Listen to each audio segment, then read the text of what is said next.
Hello and welcome to the Gary Dunn Show for September 27th, 2021.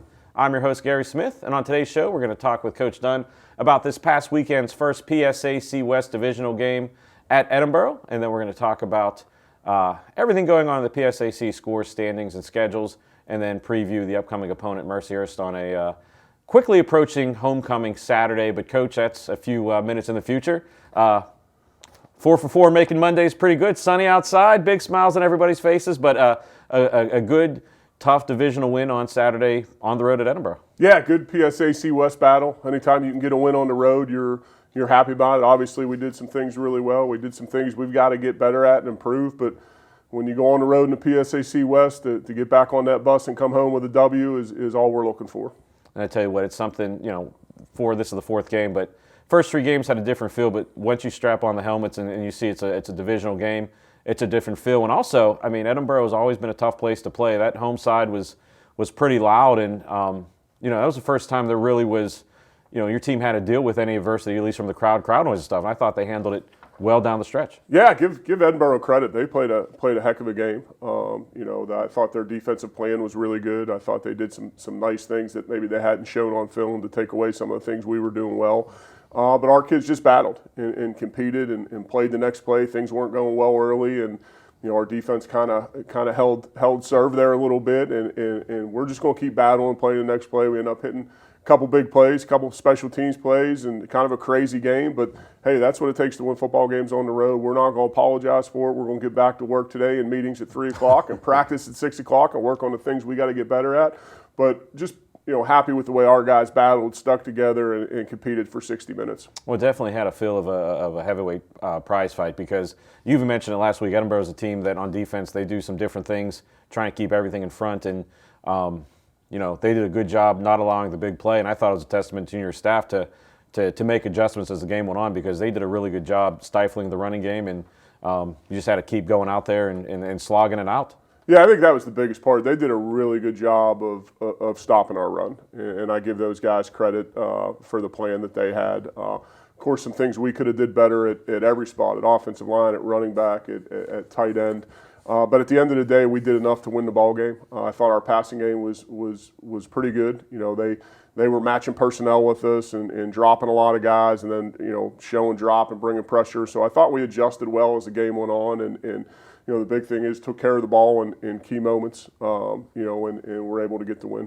And you referenced the passing game. Like you said, the running game was in check for most of the day, but passing in the air, 26 of 40, 263 yards, Coach. And again, Noah completed passes to 8 different receivers.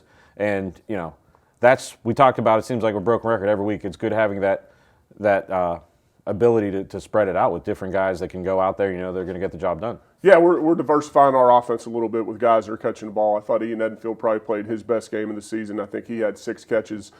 Tyson Hill is Tyson. He's always going to give you big catches and big moments. Derek Lockhart had another touchdown catch. Jaquay had another game.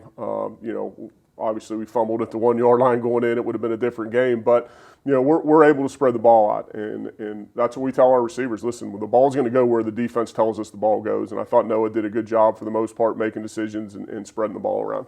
You mentioned Tyson Hill, 8 receptions for 67 yards. Edenfield, 6 receptions, 66 yards, and Jaquay Jackson, 6 for 53, but also Derek Lockhart, like you said, had that one big touchdown grab that really changed the momentum of the game. And it was a game that, I'm sure as a coach on the sideline, you don't like to see all the wacky plays, but as a fan, we saw things we didn't see. We saw a safety early on when the ball was snapped over the Edinboro punter's head, and then later in the game a pick 2 for your defense going 100 yards, and then a block kick for a touchdown for Edinboro. But on the sideline, what is it? You're seeing one thing. It's weird to see a safety. Sure. But to see those 3 in a game, you're just looking up and saying, what's your thought? Yeah, all 3 of those. Obviously, the safety, they had a bad snap, and then the 2-point conversion try that Jamal Martin picked off. And that's kind of the message to our guys. If you see the guys hustling on that play and kind of escorting him, and Jamal did a great job of waiting and buying time and straightening the last guy up and buying time for the kicker. We almost had a kick return for a touchdown. We had a big punt return. It was a crazy game. The field goal at the end is something I wish I had back. That was a decision that I made to kick the field goal, thinking about, okay, we're going to go up 3 scores. Probably the wrong decision as we look at it. Probably should have went for the touchdown there, because really the only way they were going to get back into the game was what happened, and we had a mental mistake but I put our guys in that situation, and that's on me. I've got to do a better job there. But despite that, the team responded because Edinboro, they had a drive towards the end, and then your defense snuffed it out with a big pick at the end to preserve the win. Yeah, we get the onside kick, which was big. Tayshawn Mack, a young man, made a nice heads-up play there, knocking the ball out of bounds because the kicker did a really good job. We get the ball offensively and go and get a first down, so we're going to kill some clock. And then, we had 2 penalties on that drive where we've got to get better and we've got to coach better to really put us to 1st and 20. And now when you're trying to run the clock out, they know you're running the ball. You know you're running the ball. It's tough to get 20 yards, but they did a nice job. And then I thanked our defense afterwards for bailing me out on a bad decision on the field goal there. But I've got great confidence in all of our guys, and it was fun to watch them battle and compete. I was happy that we got a little bit of adversity and were able to stand up to the adversity, and it's only going to help us down the road. Well, on the defensive side, you had another great afternoon picking the ball, 3 interceptions. One was on a special teams play. That's still a defensive play, interception, sure. 2 sacks, and once again, you have players, Noah Dillo, 9 tackles, Matt Toby, 8 tackles, and then a bunch with 5, 4, and 3. So just showing that your guys are swarming to the ball. Yeah, our defense did a nice job. There's obviously things we got to correct. We had way too many penalties against defense. Their 1 touchdown drive that they had offensively, I think we had 6 penalties, defensive penalties on that drive. We can't continue to give teams extra first downs and give them free yards. That's something we're going to work on big. But last week we talked about turnovers. We talked about it on here. I was urging the defense to create some turnovers. We talked about it on our team meeting on Monday, and they responded with some turnovers. We got to continue to do that. Obviously, in the game of football, if you take care of football and then you create turnovers on the other side, your chances of success go way up.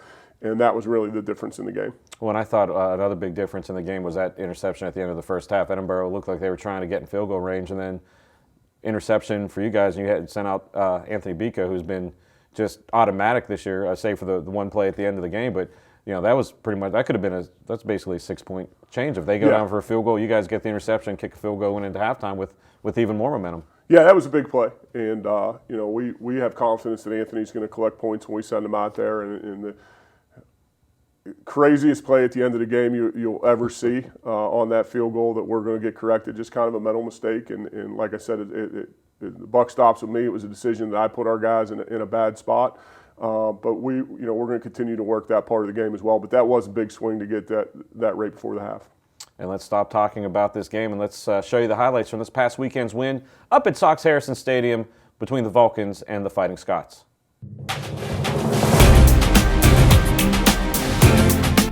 The snap is up, and that's going to be a safety for Cal U. And Cal U is up on the board already. Snap, Bico through the uprights, and we have a field goal. And that kick is up and has the distance, and it is through the uprights, and Bico puts it up 3 for California. Dropping back, receiving the snap down the middle. Interception by the Vulcans. And he's still going. He's brought down around the 20-yard line of Edinboro. Kick is up. And it is good. 3 for 3 for Bico. And the pistol, he drops back. Pressure by Cal. And it's going to be an interception! Interception for Cal. That's Matt Toby, the middle linebacker. That's why they practice the tip drill every day at practice.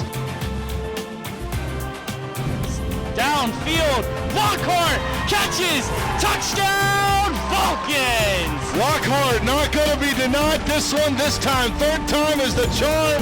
Watson in the pistol, rolling to his right, feeling pressure, gonna lob it up in the air. It's picked off by Cal U, and they're going. That's Jamal Martin Jr. That's Jamal Martin Jr. He's got some great. He's got one man to beat. He's at the 30, the 20, the 15, 10, 5, and he puts it in for the Vulcan score. He runs it back for the 2 points. Oh, and that is blocked. And the ball is rolling. Edinboro picks it up. Oh, and he's got nothing but room. That is So Dennis the second, he's going all the way for the 2 points for Edinboro. Watson in the pocket, firing downfield, tipped, caught, interception, Cal, you.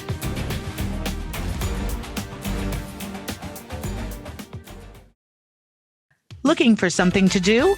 Then don't miss the 2021 Health Fair. This year, the Health Fair will be on Wednesday, October 6th in the Convocation Center Arena from 11 a.m. until 2 p.m. There will be free STD testing, a blood drive, prizes, free health screens, flu and COVID vaccines, giveaways, and much, much more. Don't miss the excitement. Be at the Convocation Center on October 6th for the 2021 Health Fair. The CalU Cupboard connects students to information, services, and resources both on and off campus while providing free items such as food, school supplies, personal hygiene items, and more to our students. Visit our 2 locations at the Vulcan Village Clubhouse and Itali Student Center, or for a contactless option, visit bit.ly/CalU Cupboard to request food or give donations. For important CalU information, community resources, and our how-to series, follow at CalU Cupboard on Instagram and the campus-wide announcements. Okay, Daddy, Dr. Elmo says you're healthy. Oh, well, thank you. Our children and families want us to be healthy. That's why I and lots of other grown-ups got the COVID-19 vaccine, so we can stay healthy and get back to the moments we miss, like seeing our friends and family. Here you go, Daddy. For a healthy checkup, a sticker. Oh, thanks, son. With free COVID-19 vaccines, sunnier days are ahead. Visit getvaccineanswers.org. Vulcan Volleyball is back, and you can catch all the action with CUTV and the PSAC network. After a year away from the court, the Vulcans are set to try and get back to the top of the PSAC. A full slate of action versus such PSAC opponents Gannon, Mercyhurst, Edinboro, Clarion, Seton Hill, Slippery Rock, IUP, and Pitt Johnstown. Every home game will be live on CUTV Sports 1 and the PSAC network. Watson in the pistol, rolling to his right, feeling pressure, gonna lob it up in the air. It's picked off by CalU, and they're going. That's Jamal Martin Jr. That's Jamal Martin Jr. He's got some green. He's got one man to beat. He's at the 30, the 20, the 15, 10, 5, and he puts it in for the Vulcan score. And welcome back to the Gary Dunn Show. Right there you saw the play of the week, and that was the pick 2. And Coach, anytime I can say the phrase pick 2 and it count in a game, that's going to be the play of the game, especially pick 2 for 100 yards. And you referenced it a little bit, a good job of setting up the blocks, but I thought there was a really good move at the end. I don't know which player it was going down, did a good job of just getting in the way, did not take a block in the back, and was able to escort for the touchdown. Yeah, crazy play. Obviously great effort by all those guys getting out in front of it, and that's something our defensive coordinator, Coach Craig, preaches is we're going to try and get points when we get our hands on the ball, and I thought the guys did a tremendous job of getting out in front, and Jamal had a nice individual effort as well, setting it up and being patient and crazy play. So always good to see plays like that on the highlight reel, and first weekend of PSAC West matchups and East matchups, so you're going to see a lot more craziness cross conference. But let's take a look at the scoreboard for this past week's action in the PSAC. Starting the PSAC West, of course, Edinboro, we talked about that 2012 Vulcan win. CalU moves to 4-0. Clarion going to Gannon. Gannon rolls 56-21. IUP at Mercyhurst 48-13. So a lot of action in the Edinboro and Erie areas this past weekend. Chamber of Commerce up here must be thrilled with all the hotels and meals that we spent, all the money we spent up in the Erie area this weekend. Well, they were trying to stop all the buses and everything from leaving town, so we ended up making it out to get food. But like you said, it was a beautiful afternoon, and like I said, 6 teams up there. The final game in the PSAC West was a night game. That was Slippery Rock pulling away from Seton Hill 41-17. Moving over to the PSAC East, possibly the game of the week, Kutztown over Shepherd 37-29. A little bit of surprise, not a surprise, but Kutztown going to Shepherd and getting the win. Yeah, that's a great win for Shepherd. For Kutztown. I think both of those teams are extremely well coached, and you knew that was going to be a battle going in. But if you can go on the road in the East and get a win at Shepherd, that's a big win for Kutztown. Shippensburg holding home serve against Bloomsburg 2-7. Westchester going to Millersville, winning 42-14, and then the final game of the weekend in the PSAC, East Stroudsburg over Lock Haven, 45-21, and then that brings us up to the standings, which I know Coach's favorite part of the show, so he's going to turn away. But we got the standings after 1 week of action in the PSAC. Looking at the PSAC West first, always good to see Cal U at top with 4-0, 1-0. Slippery Rock also 4-0, 1-0. And then you see the other two undefeateds after 1 week of conference play, IUP and Gannon, 2-1 and 2-2 respectively, and then Seton Hill, Mercyhurst, Edinboro, and Clarion all 0-1 after the first week of conference play. And moving over to the PSAC East, Shippensburg 1-0, 4-0 overall, and then the rest of the 1-0s after week 1 of conference play, East Stroudsburg, Westchester, and Kutztown, and all those teams are 3-1. Shepherd 0-1 in the conference, 3-1 overall, and then Bloomsburg, Lock Haven, Millersville, and they are all 0-1 and 1-3 in the conference. But once again, Coach, now that we're seeing a bigger sample, you can see it's going to be a race on both sides of the Susquehanna River. I tell you what, the PSAC is such good football. I got so much respect for the coaches in this league and the athletes that they recruit. Just really, really good football, and it's going to be fun to see the way it shakes out the rest of the way. And before we look at the schedule, we're going to talk the overall schedule. We're going to talk about this upcoming week's opponent, homecoming. It's hard to believe it's homecoming week already. Where is the time gone, Coach? I know it seems probably like yesterday, you moving your guys onto campus, but now here we are, homecoming, and familiar. All these opponents now are familiar because it's the PSAC West, but Mercyhurst coming in on Saturday. I know it's, they're always pretty sound defensively and offensively, but is there anything different that they're doing this year? Or is it pretty much the same Mercyhurst scheme that we've seen for years? Obviously, Mercyhurst is probably throwing the ball more than they had in the past. They're averaging, I think, 270 yards a game passing. They really haven't got very similar to us, really haven't got their running game clicking yet. I'm sure they're going to work on it like we are. But throwing the ball probably more than they have in the past and with more efficiency. Defensively, they create some problems. They're a heavy group. They're a physical group. They're very similar to our defense. They'll give you a number of different looks up front. They'll play a 3-4. They'll kick it to a 4-man front. They'll play a bear front. They'll change their coverages up. In 2019 here, they gave us fits, and they've got all those kids back. So it's going to be a tough test. They create, they do a good job of creating pressure from their different looks, and so.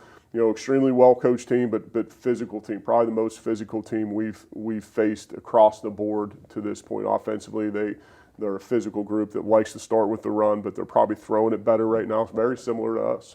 So it's going to be a great afternoon. And Coach, it's homecoming week. And is it tough as a coach and a coaching staff homecoming week to keep everybody centered? Because there's just so much that goes on in the campus and the community and everything, and I'm sure all the players are hearing, it's homecoming week. Well, there's, sure. Everyone's being asked to do X, Y, and Z for their time is, being pulled in different directions. So what's it like as a coaching staff to keep the team, centered and focused? Yeah, that's really up to our leaders. It's we're going to have the same approach this week that we've had the past 4 weeks. We're going to follow the same exact schedule. I tell you all the time, it's Groundhog Day, right? We're going to do the same thing we did this Monday as we did 4 Mondays ago, and really follow the same routine. The only thing that's different is the game's pushed back to 3 o'clock instead of 1 o'clock, but we're going to follow the same routine, and it's about our week of work. It's about our preparation, our film study. It's about how we practice, and the whole message to our guys is we've got to get better, and that starts with today's meetings. That starts with today's practice. We have got to continue to improve as we go. Good football teams, as the season goes, continue to improve, and we got to make sure we're doing that. And constantly you're seeing the improvement each and every week. In the box and as a fan, you can see, we talk about on the show, and you can see what happens on the field. But football's a long season. It's said this week's homecoming.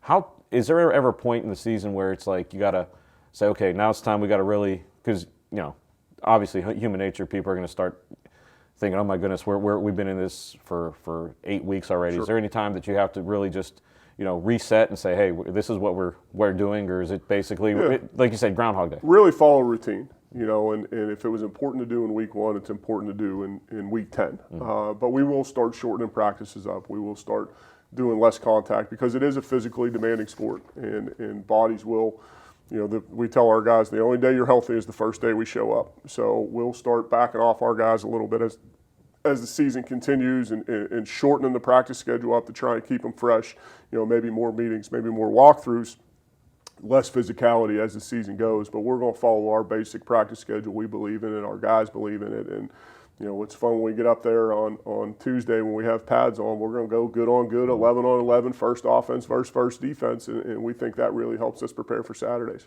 And, Coach, you've played not that long ago. Well, I appreciate that. We won't say how many years, but you've played and coached in a lot of homecoming games going back to high school, college as a player, and then, coaching and then assistant coaching, head coaching. Well, what is one of your favorite memories of a homecoming game, either as a player or a coach? That's a great question. I think when I first got into coaching and I was a graduate assistant here, just the alumni coming back. Homecoming's really for our alumni. Mm-hmm. And to be a part of the game on Saturday, but then be able to see all the guys that I had played with in my 4 years here come back and support the current team. Our alumni are unbelievable. I feel like we got to have the best alumni in the PSAC. We've got a group that shows up for every home game, that tailgates, whether it's homecoming, first game, last game, doesn't matter. We do a lot of activities with our alumni. We have a golf outing in August. We had a clay shooting last November during the pandemic. We have a touchdown club that is the response we've gotten this year is great. So it's just homecoming's really about the alumni. And for me, having played here, to see those guys when they come back, to see guys that maybe you haven't seen in a while. Our last home game, Tom Flynn, an offensive tackle that I played with, he was a junior when I was a freshman. Came back to his first game in 29 years to our last home game. And that was special to me because me and Tom were great friends, and to have him back. So it's, probably means more to me here being an alumni than if I wasn't. It just to have the alumni back is phenomenal. Well, I know every time we're done with the home game and I'm pulling out and see the alumni still in the tailgate or see you walk around talking to fans. And, we didn't mention it. We talked about it off camera 2 weeks ago, and then last week just got away from us. But I know there was something special. A pavilion was dedicated for one of your alumni for the tailgates. Joe Lutz was a guy that kind of organized that alumni tailgate. And the special thing about it is they accept any alumni, any Cal U football alumni can go to that tailgate every week. So hopefully the alumni that are watching are going to hit the tailgate. But it's really special because we've got guys from every era that show up for that. Guys that I play with, guys from the 70s and the 60s. It's really a special bond when you play at Cal U, and it's the old Cal U for life deal. But Joe Lutz was instrumental, and I think they called him, I don't want to say it, I don't know if it's politically correct, but he was in charge of that tailgate. He got it organized, and unfortunately he passed away this summer, and so we were able to dedicate that pavilion to him, and I know his family and his friends were appreciative of that. But Joe was a big supporter of ours, and he's missed. And like you said, we talked about it, and then there's a nice portrait of him in the pavilion. So if you're up there, stop by and to check it out. But Coach, it's going to be a busy weekend. The parade is at noon on campus, and as soon as that's over, head on up to Addison Stadium for the 3 o'clock kickoff between Cal U and Mercyhurst. And real quick, we're going to look at the schedule in the PSAC, starting in the PSAC West, of course. We are at home at 3 o'clock, and it's a late afternoon for the PSAC West games. Nothing starting earlier than 2 o'clock. Gannon going to IUP at 2, Edinboro at Seton Hill at 4, and then Clarion at Slip Rock at 6. And over in the PSAC East, Lock Haven at Millersville at noon, Shippensburg at Shepherd at noon, East Stroudsburg at Kutztown, and Bloomsburg at Westchester. And Coach, I always ask, if you're a football fan, and obviously the main game is the Cal U game, sure. But if you're a football fan, it looks like there's 2 games in the East that are just going to be wars, Shippensburg at Shepherd and East Stroudsburg at Kutztown. Yeah, there's going to be 2 good games, and actually see, Gannon seems to be playing pretty good football, putting a lot of points up on the board. They lost a heartbreaker a couple weeks ago, but responded really well, and obviously that's what you want to see is how you respond from a defeat, and they had a big win this weekend. So those are the 3 games that I'm anxious to see. Shippensburg's playing really good football right now. We had them on crossover film against Edinboro. They're putting a lot of points on the board. I think their quarterback's a senior. He had played there when we played 4 years ago. He's been there a while. My years are just totally, but they've got a nice club, so I like to see that game, that Shepherd at Shippensburg. Well, there's a full slate of action this Saturday, but the main event is Cal U versus Mercyhurst at homecoming. Once again, the parade is at noon, so come on down on campus and enjoy the activities, and then everyone getting a line up Route 88 to Adamson Stadium, and then come on in because it's going to be a fun afternoon of football. Once again, that game's at 3. You can watch the game on CUTV Sports 1 on YouTube. You can listen to it on 91.9 FM WCAL and the PSAC network. So for Coach, I'm Gary Smith. We'll see you next Monday right here on The Gary Dunn Show.